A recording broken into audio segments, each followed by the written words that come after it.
Welcome to Snapshots from the Cuban Diaspora and Odyssey in Images, a joint production of Firehouse Projects, the Conservatory, and Cranberry Coast Concerts. This program is supported in part by the Miami-Dade County Department of Cultural Affairs and viewers like you, with your hosts, Lilia Fontana, Kirk Whipple, and Marilyn Morales. This program honors the generation of refugees fleeing Cuba at the onset of the Castro Revolution and the families that came after. This series of presentations seeks to shed light upon the journey of refugees from their homeland into their adopted country. Hello, welcome all of you here to Firehouse Projects. It is my pleasure to introduce to you this wonderful, actually librarian, poet, publisher, Joaquin Galvez. Welcome, Joaquin. I'm glad you're here. One of the things that I want to start with is where are you from in Cuba and how was your life there? If you can talk a little bit about that. Thank you, Lily, for inviting me. It's a pleasure to be here and to interview you. And I want to congratulate you for the project. I think it's a very important project. Especially for the Cuban community in exile and for all Americans to know about the Cuban in exile and ways to live in Cuba. Well, I was born in 1965 in Havana, Cuba. During the first year of the Cuban Revolution, and grew up in a town called Guanabacoa, which is a town that is outside the Cuban area of Havana. By the time I grew up, it was a time that the Cuban Revolution was very popular all over the world. It had support a lot of people, and we were a generation that the so-called first generation that was born with the revolution. And of course, we believe in what the revolution was doing. And of course, we were very indoctrinated by that system. So in that little town where I grew up, Guanabacoa, my life was, as a children there, I have, a childhood that was enjoyable in the sense that we live a very sane life in my neighborhood, playing the regular Cuban games on the street, games like calling in Spanish, los cogidos, burrito 21, also baseball on the street, and very different from what life here nowadays, no? And baseball, that was so popular, that was the game in Cuba. Yeah, it's a very popular. Well, I come from a family that some of my members of my family, like my uncle and my grandfather played baseball. I wanted to be a baseball player. Mm-hmm. And so to grow up in Cuba, as you know, the life was mostly of the child was on the street, playing those Cuban traditional games that you can play in the street. When I started school, I was called I was a pioneer. A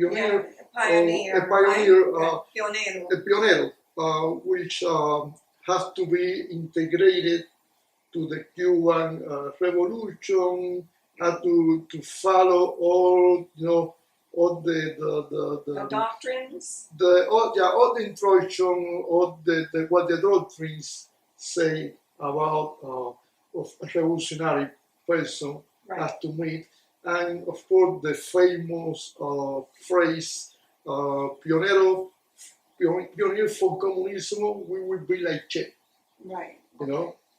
And in the 70s, there's a turning point in my life.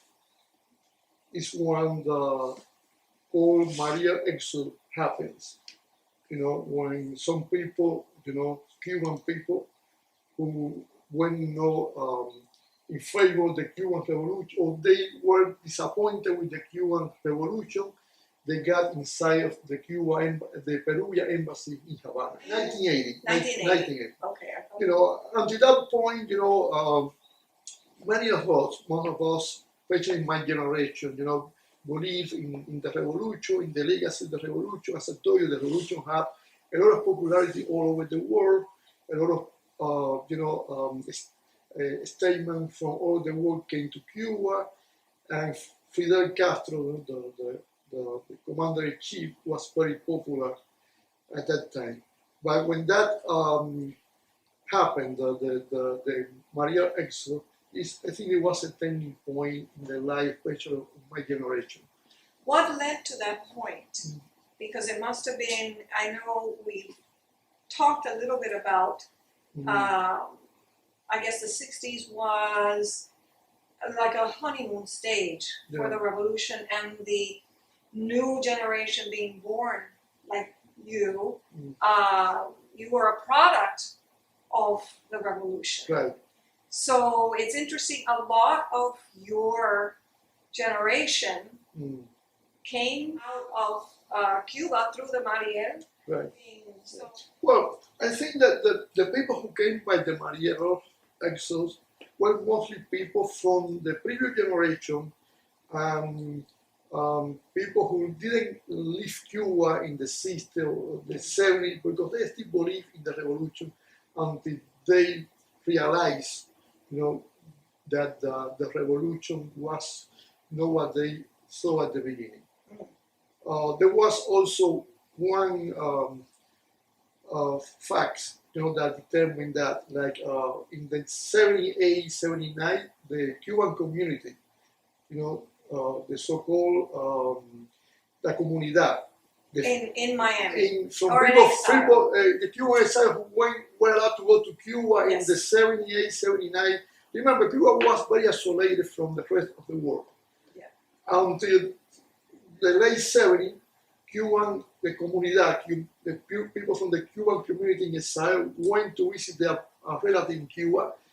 And a lot of people in Cuba who were very misled by the Cuban Revolution regarding what is the United States, because they thought the United States was a horrible place where the minority people, especially Black and Latin, were here, you know, very discriminated. They don't have any chance here to prosper and make a better life. So they thought that the United States was help. That was the way the Cuban, the Communist Party, they manipulate information. Led by, of course, by the government. Right. And the Cuban who went there by the comunidad, they opened the eye to the people there. When they were asked by the Cuban people, how is to live in the United States? And the people who went from here to there, and they told the truth about what is the United States, they were surprised, they were shocked, because as I told you, they were misinformed by the Cuban governments, by the Cuban propaganda. So it was something that thing made an impact on the many people of Cuba, and that led in the 80s to the Maria exodus. You know, that started with the embassy, the Peruvian embassy, where a lot of Cubans who were disappointed got inside there to leave the country. Yes. You know, and to me, as I told you, it was a turning point in my life, because until that point I believed in the revolution. You know, as a person who was born in the early years of the revolution, I thought it was a very it was a system that was good for the people, a system that had a great legacy, that it was good for not only for Cuba but also for other countries. When that happened, and I saw the way the government reacted to those people who decided to leave the country, in some cases beaten by people. They were, there were a lot of protest acts by people that the government, encouraged to go to their houses and to protest against those people who decided to leave the country, and just because they didn't want to stay anymore, they felt disappointed. They wanted to leave Cuba, and so only for that. They were even hit. So they were beaten By the people, by their neighbors. By neighbors, even by family members. Not only by neighbors, but also by family members that were used by the Cuban government, to attack and beat those people because they decided to leave the country, and they were called, names, terrible names, scoria, like say, you are trash, yes, you are worms, right, names like that. And that was a typical, even I right. remember the gusano, which means worms. Right. That's what even people in 1960, whoever left Cuba early on, was a worm. Right. Exactly. So I remember from my experience, I was in the last year of middle school, and there were like three professors, teachers that decided to leave. One of them was the head of the Communist Party in the school. Oh my! So he said, all of a sudden when the news broke, when the director of the school broke the news about that teacher leaving, everybody was surprised. Nobody expected that. So it means that person was living like a double life because he didn't want to show his true colors regarding his view about the revolution. And it was a Marxist teacher. Mm-hmm. On top of that. On top of that. And the government encouraged the school people, the school to protest against those people, to go to their house and throw stone, eggs. I didn't go. A lot of students did those kind of protests, which to me was something very disgusting, something that wasn't it wasn't the right thing to do. Yeah. I didn't go because although I still believe in the revolution, I thought it was something that was it was something inhuman to do it.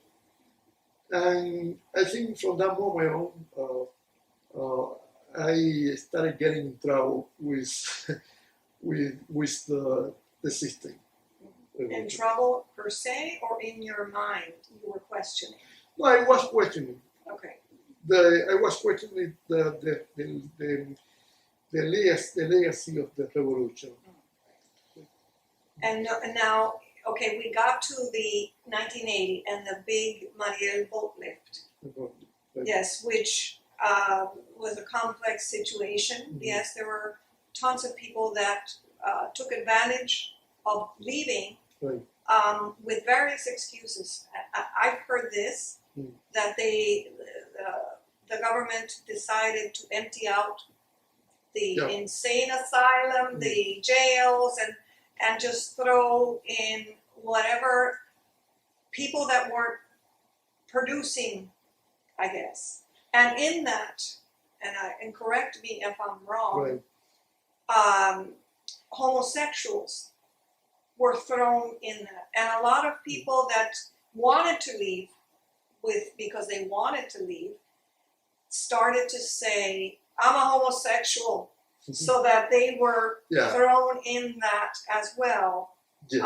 So I was 15 years old when that happened, and I remember very well because, as you say, a lot of people from here went there with their boats to pick out their relative, and instead of, putting in their boats their relative, they put people that the government released from prison, also for mental institution like the so-called Mazorra. Mazorra, yes. And also, gay people, like gay people that, because one of the statements that the Fidel Castro and the government, mentioned was go out, Scoria, go out, get out here, Scoria, get out here, homosexual. So it showed, how homophobic and how discriminating against gay people that system was since the beginning, because that started in the system when the UMAP concentration camp called UMA happened, and later on during the 72, against especially artists, writers that were gay, like you had a case of Reinaldo Arena, for example. Yes. And yes, you are right. I knew a lot of people who pretends to be gay in order to leave the country. Yes. And they went to a police station to register as a gay in order to leave the country. And it showed, how that revolution, discriminate and gay people, that people use that in order to leave. Yeah. Because they say if you are homosexual, you can leave the country. Right. You are not revolutionary, so you can go. Now, and then how was Cuba and how was your life in Cuba in the 80s after that situation? Yeah, well, the Mariel, allows a little. They in order to improve the image of the Cuban Revolution, they kind of ease a little bit some restriction, like allow people to listen to music rock, especially in radio station, to do sometimes rock festival in some public places, which were not allowed in the 60s or 70s, where the people who like music rock, Cuban hippie, were taken to jail. In many cases, they were detained by the police and taken to jail, because for listening to music. To music, like they were considered rock music, the music of the enemy, and they used a famous phrase that is called divisionismo ideológico.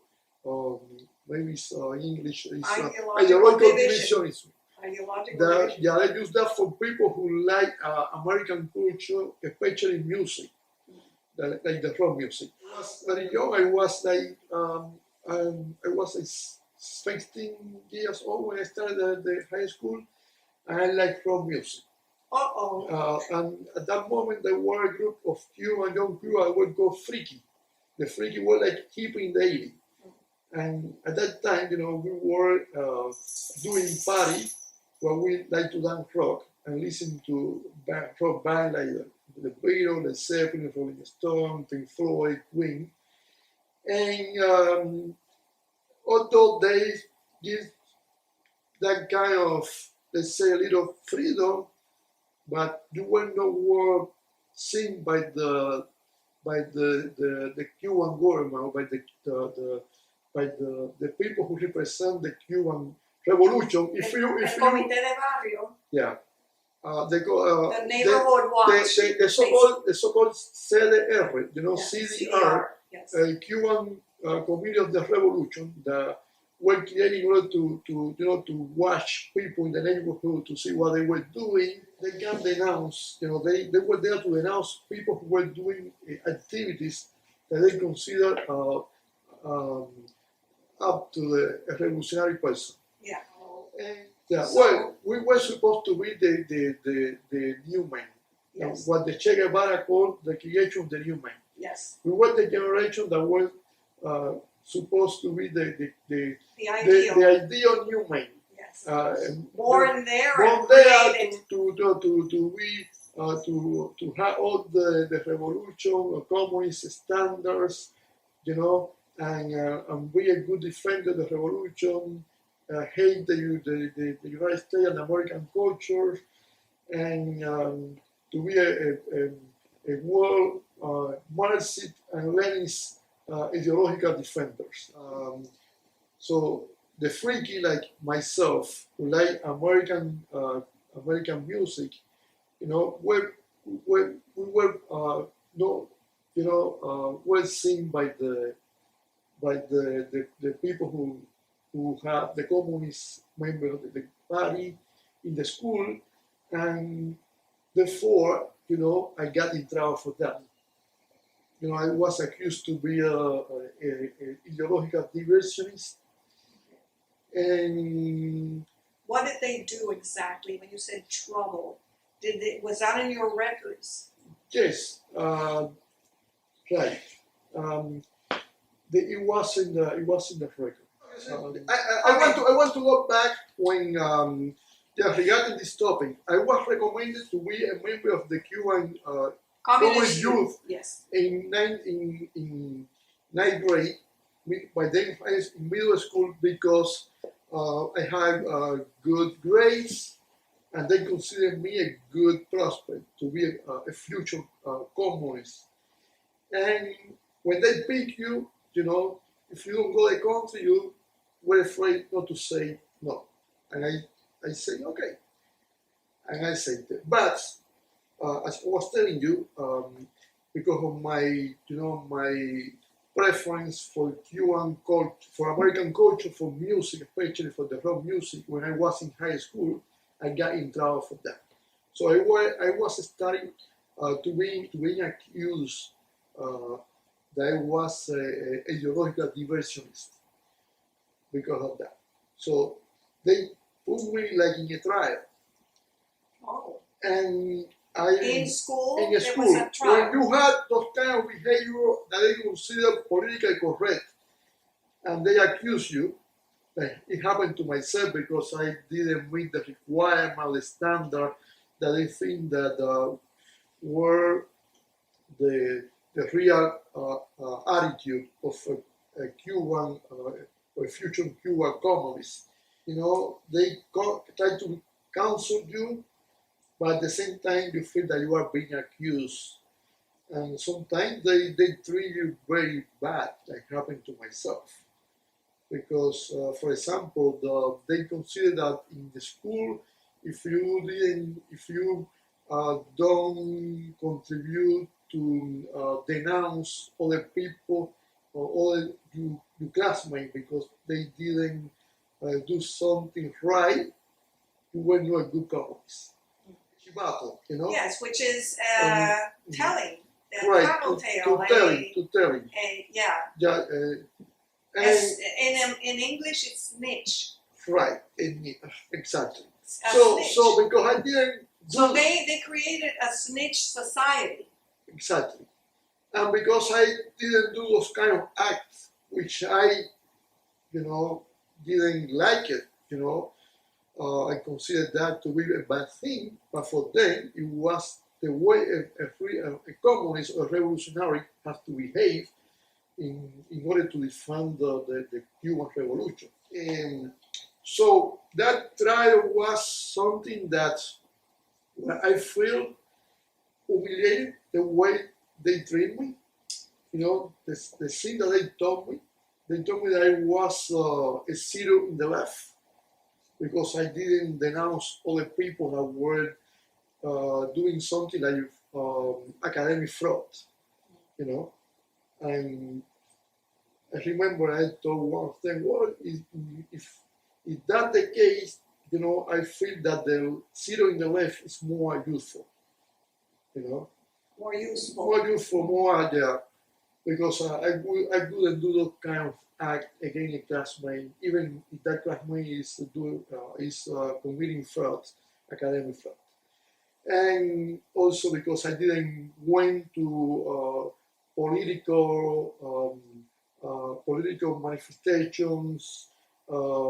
I didn't when I was in the end of my middle school. I didn't went to protest against people who were leaving the country to throw stone, eggs, So they consider you when you don't do those kind of acts that you were not a person who can be a good communist or revolutionary.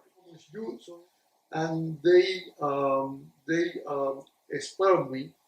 They expelled me from to be a member of the Cuban Communist Youth.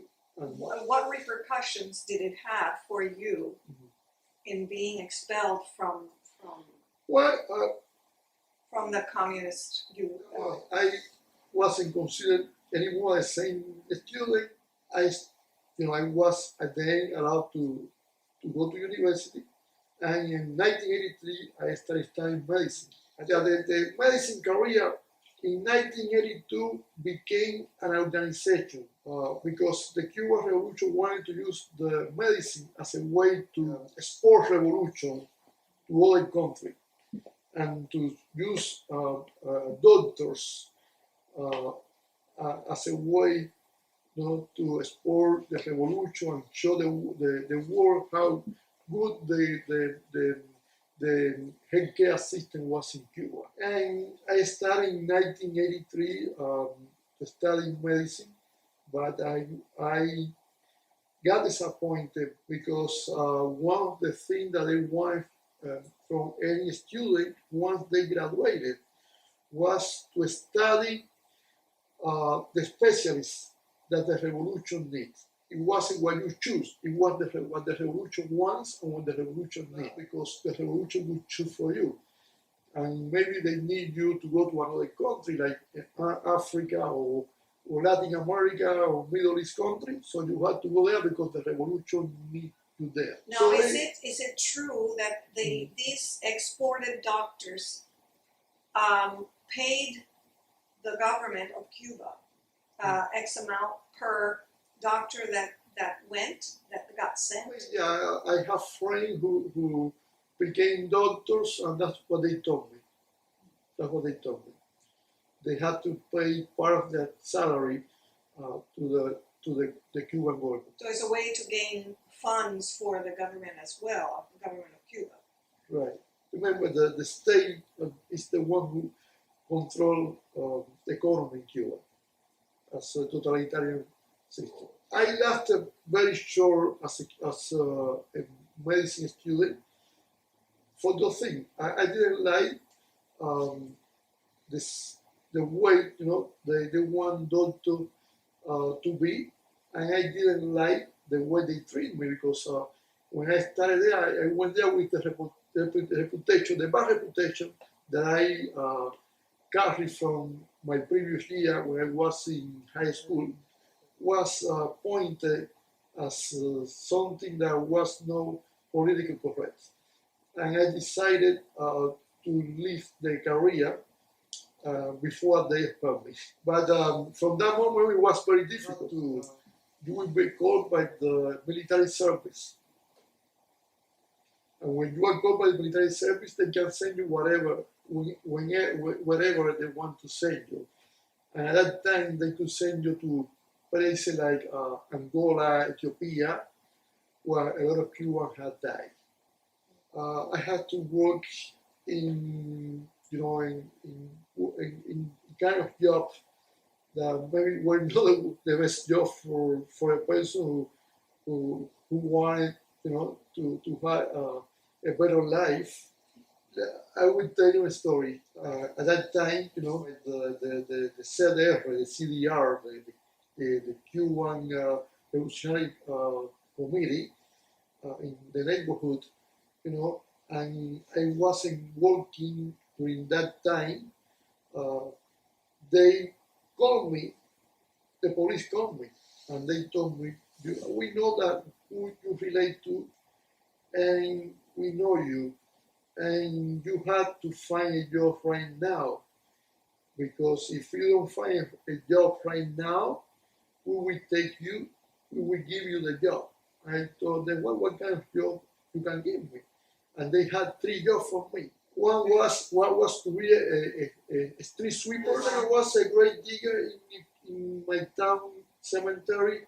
And the third one was crocodile hunters in the Ciénaga of Zapata, Cuba. Imagine that, in other countries. I found a job that wasn't, much better than those jobs, which was a estibador in a factory, longshoreman. Yes. Okay, so my at that moment, my stepfather was working in a factory, and he told me, "Do you want to work here?" And I told, "Oh, yeah, of course. I prefer that over the other job that the police offered me." I had to work in that factory for 3 years until I could leave the country. It was 1986, around 1986. From the Glasnost and the perestroika got to the Cuban shores. And a lot of Cuban youth like myself, young Cuba, were very, very hopeful that that would bring also change in Cuba. I was part of a group that wanted to be independent from the official cultural organization in Cuba. It was called SOS. And we asked the cultural organization, the official cultural organization, that the group to be to have permission to have their own activities and to make public appearance, and it seemed that they allow us to do that. State police security sent a blacklist to the House of Culture in our town, where we were, a danger to society. And that we had to disintegrate, because if we continue with our group, independent group, we could go to jail. And that was something that affected me, because that when I realized that there wouldn't be any change in Cuba. When that happened, I realized that it was it. That my life in Cuba was over. I had to leave the country. I was already married. It was 1988, and I told my ex-wife, the mother of my sons, that I had no choice to leave the country, and she had parents here. She had her mother here. Here in the United States. Yeah, she was living in New Jersey at that time. What does the process entail? What did you have to do to be able to leave the country? Well, when you leave the country there, you have to report that everywhere. You have to report that in your job. Even sometimes you have to leave your job. You have to report that in your CDR, the Community of Sharing. Watch. Right. So the people know that you are a person who is defended, and you are going to leave the country. You will be watched more than ever from that moment on. I went to Panama. From Panama, I stayed like 2 months, and from Panama, I came over here. I didn't come to Miami. I went to New Jersey, and I lived from 1989 to 1985 in New Jersey. So, I was 25 years old. I want to tell you a story that happened when I decided to leave the country. I was a writer already. I was a poet. I already had maybe like a book that I wanted to take out of the country. Your push to leave the country was really your desire for artistic freedom. Yeah, I decided because artistic freedom, and also because I realized that I wasn't part of the system anymore. There won't be a change. That, as Castro mentioned in one of his speeches, that Cuba wouldn't change like other countries in Eastern Europe, and Cuba will remain the same as a totalitarian system. And when I see that, I realized that my time in Cuba was over. It was a very hard decision for me because I was leaving my family, and it was to start a new life in a country that, as I grew up in Cuba, had a very bad image according to the Cuban regime propaganda. So it was a kind of risky adventure for me, but I prefer that instead of staying in a country where I didn't feel happy. You prefer to leave something that you knew to go to something that you were indoctrinated to think was an evil thing, to cross that trajectory that people have crossed via little makeshift boats in the ocean, cross the border of Mexico like they're doing now, that evil unknown, because it was an evil thing. It wasn't like all the time like in the 60s, 70s, because we had Radio Martin, for example, and we could get a little in touch with information abroad. Because when you are inside Cuba, even if you have information about ways to live outside Cuba, it's not the same when you live. Because when you are there, you are, like you feel like you are inside a bottle. Cuba is a very isolated country. So, as much as you get information and you realize that system is a failure and it's a lie, you have been very indoctrinated by that system during years. So it's not easy to get rid of that right away. Yes. So when I was leaving the country, one of the things that they told me, the people from the feature culture told me, now that my writing have phrases that went not up to the standard of the revolution. So I wanted to take all my writings with me, but I was at the same time afraid. For that reason, I couldn't leave the country. So if they got a hold of your writing, was it counter-revolutionary? Yeah, they could consider counter-revolutionary, that I could use that against the revolution, and that could lock you in. They can lock me in, and that happened to other people before. So I was lucky that I had very good memory at that time, and I knew most of my poems by memories, especially the one I wanted to publish. I took my poem in my memory with me, and when I got to Panama, the country that I went, I wrote right away in this notebook. Oh, nice.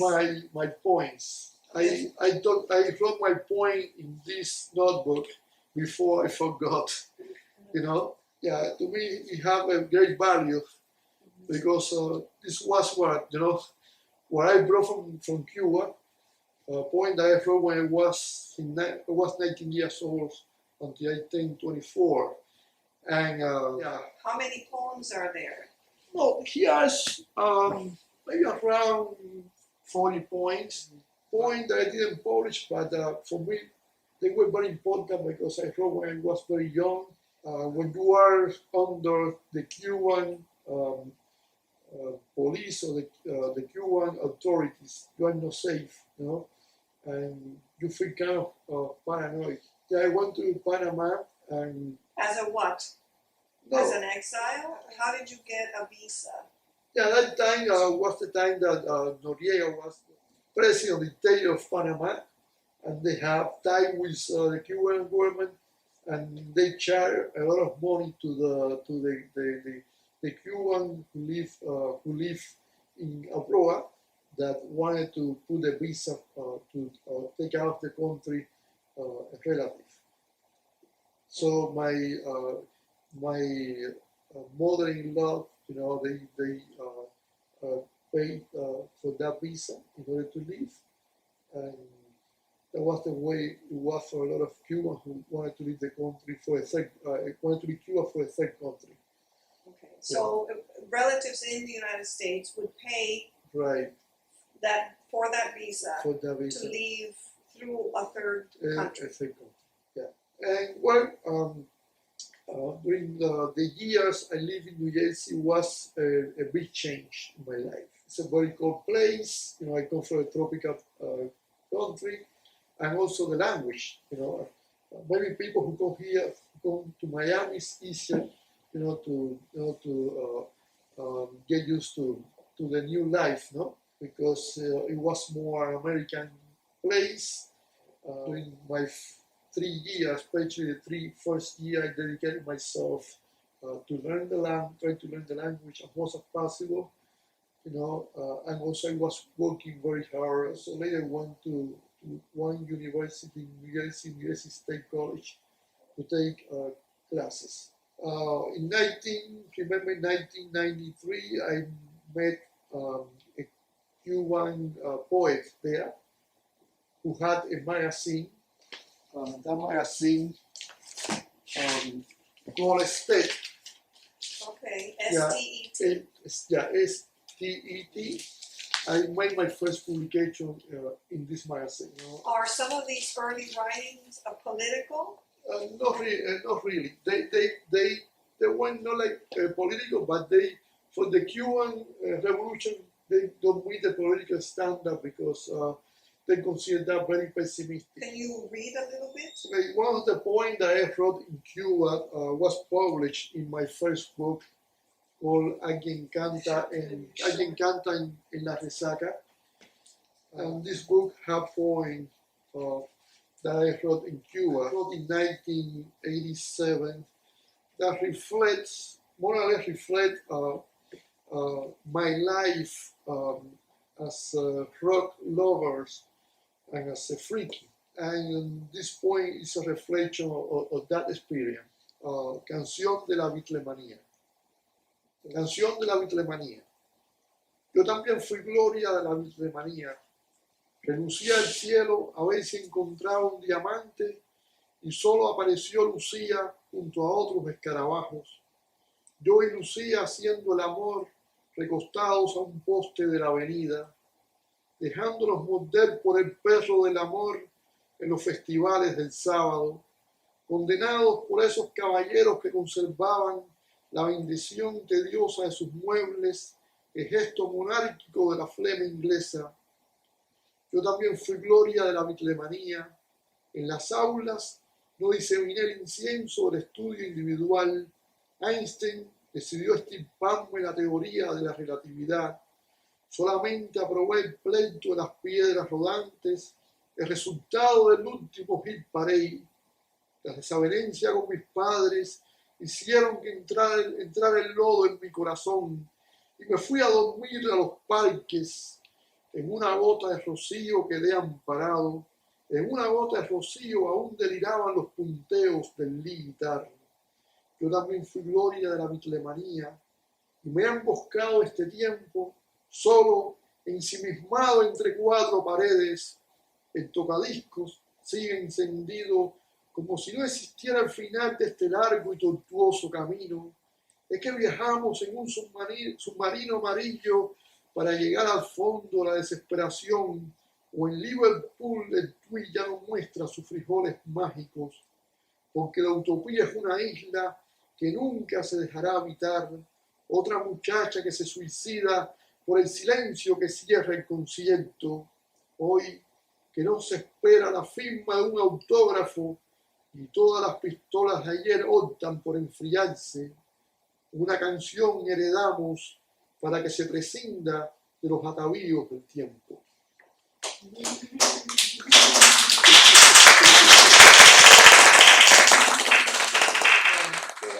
I went to live in New Jersey because my wife's family was there. I didn't have any family. So we wanted to live in Miami because Miami is a place where the most Cuban live, where we feel more in touch with our roots, and we came here to Miami, and we had to start a new life. And later on, in 1997, I got hired by the Miami-Dade Public Library system as a page part-time position. At the same time, at that moment, I was taking classes in Miami-Dade Community College. Got to know Cuban writer here in Miami, and thanks to writer that I met here in Miami, I made my first book publication, which was this Cuban poem anthology called Reunión de Ausente, meaning of ausente, that have poems, poets that came here during the Maria episode, and also during the 90s, the so-called Balsero episodes. In 2000, I published my first book. I told you before, I Te Encanta la Resaca, that was presented in the Miami International Book Fair. And you read that wonderful poem that was an early poem. Can you read something more contemporary? Sure. Retrato desde la cuerda floja was published by Bourbon Publishers. It's a publisher that resides in Madrid, Spain. And this is a selection of my poetry since 1985 to 2012. I wanted to read one poem. Pergamino.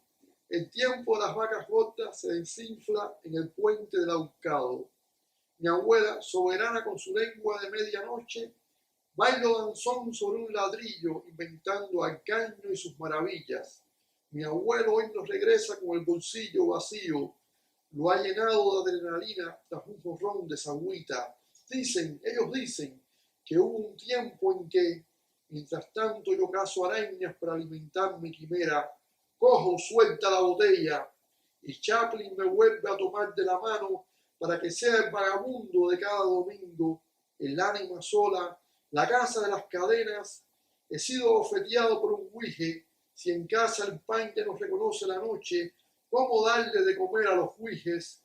Describo con tinta blanca esta epifanía, bragadura de la mulata Marisa. A un mal estudiante de medicina se le ha concedido el don de escribir poemas entre apagones, querosén y picadas de mosquitos.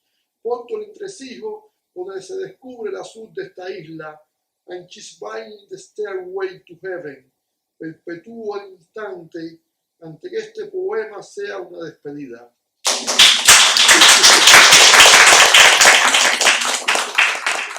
That's a point that recalled that those times in Cuba, my early time in Cuba. So and also describe some aspect, of my family. That's why I mentioned my grandmother, my relative that lived during the time of the Republic. Now, I know you're very involved with writers in Miami, and you have a magazine. Right. Can you talk a little bit about that? Yeah, it was, I think, by chance, because my only literary aspiration was to write, not only poetry, but also essay, article, review. So I asked myself, why there is no a kind of literary circle here? this is a very good place for that.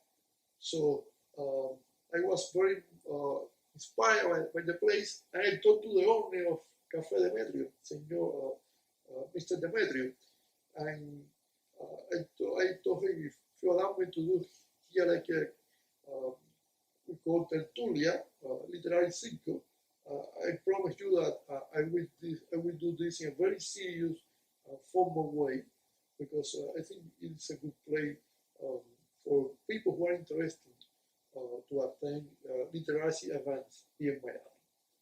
So he gave me the okay to do it. It was very successful. People like it, and I started doing that every month, and even sometimes twice and 3 times a month, with a lot of attendance. Yes, I've been there. They're there. wonderful. Right. They're wonderful. And he got attention Friday art here in Miami, and also it was covered by the press. And you know, I didn't expect to do this for a long time, but surprisingly, it had lasted for over 12 years already. Yes. Yeah. It's something that I have done with a lot of pleasure, because I think this help here Friday, but also it brings together people who are interested in literacy event, but also not only literary event, but also artist event, because besides book presentation, I have done you know, all the kind of programs, events like movie, even painting presentation, and it has become kind of cultural non-play here in Miami. The peña called the other corner of world, la otra esquina de las palabras, what has to move to the American Museum of Cuban Diaspora in last year, because Café de Medio, where I used to do the events, they decided to close early, and American Museum of the Cuban Diaspora support, and I had some event there. People have enjoyed, like not only book presentation, but also concerts and even movie presentation. And the other corner of words was a concert by Michael Soul. Yes. Michael Soul is a very Cuban, important, very Cuban composer that during the Maria decided to leave the country. It was part of called the Nueva Trova, and because he decided to leave the country during the Mariel, he wasn't allowed to leave the country by the Cuban government, and he had to live there for 9 years. He was expelled from all the Cuban institutions, not to mention that he was humiliated by some of his college musicians. Later he left the country in 1989 to Spain, and later he came here, and it's one of the greatest Cuban composers during the last years. Yeah, recently there was a document about his life, and that documentary was forbidden in Cuba. What about your magazine, Insulares? Yeah. What does that mean? Where did you get that title? Yeah, the Insulari magazine is a magazine that I founded 1 year ago, and I got a title because Insulari is a Latin word, but comes from insula. Insula is island. I put that I named Insulari as a way of recognize tradition, and also Insulari from island, which is Cuba. What's the future for you, for Insulares, for Yeah, your work. Insular is a magazine that wanted to, to foster Cuban independent culture in exile, to show to the world and to people, what the Cuban exile artists writing had done during the time they had lived outside Cuba. So it's a magazine that wanted to present different generations, different style. Cuban culture is a spectrum. Yes. It's a spectrum of these circumstances. Not only the official one, that have the support of the government if you concede your freedom to them.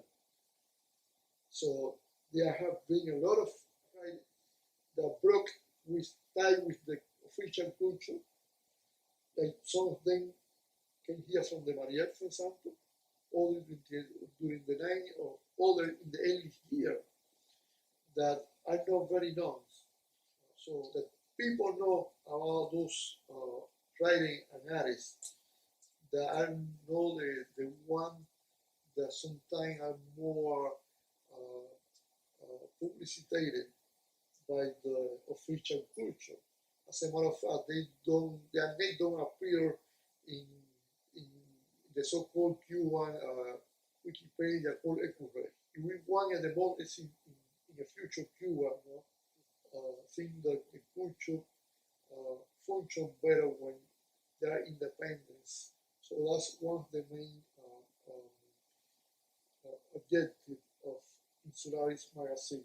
Freedom express. So freedom to create freely.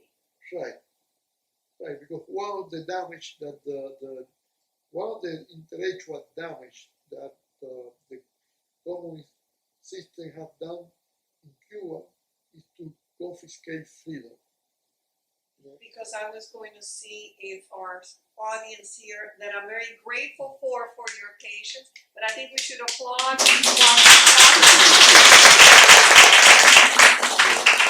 Well, thank you very much, Lily, for this interview. I want to congratulate you, also the audience here, for coming, because what you are doing is to try to reach, American community, so that they know the reality of Cuba, what is the real Cuba, that many people here are not very well informed about it. Yes. You have a question? Do you have any intention to move back to Cuba if it gets free? Well, I wish to do that. Of course, if that is possible, I can go there when there is a real change in Cuba, when there is a democracy in Cuba, and I can contribute to make Cuba a better country with a democratic system. I will be willing